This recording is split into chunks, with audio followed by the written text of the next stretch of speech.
Ассаламу алейкум, жылқы сүйүүчүлөр. Şu Каратай сатууга чыкты. Польша, энеси дагы атасы да Польша. Кыргызстанда туулган. Сүрөттөрү бар, видеолору бар. Атасынын энеси сүрөттөрү бар. Тайдын жашы 9 айлык. Түйүнкү тишин жаңы чыгарыптыр. Үстүнкү тишин сал кийинчерээк чыгарган экен. 6 шем болуптур.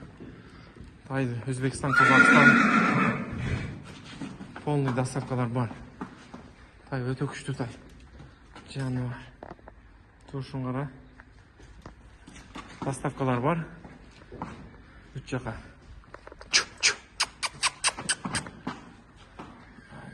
Жалына көргүлө. Жалы да суюк, жалдан. Экне оор. Польшадан эмес. Адрес Аксы району, Кербен шаары. Акчасын түйүнө жазабыз. Эгезинен суразаңар болот. Эгези келишим баада дейт. Ачан. Путу кол таза, шишиген, пишиген жери жок. Омуромору. Тай өтө сонун тай. Тиштерин эгезинен суразаңар жөнөтүп коет.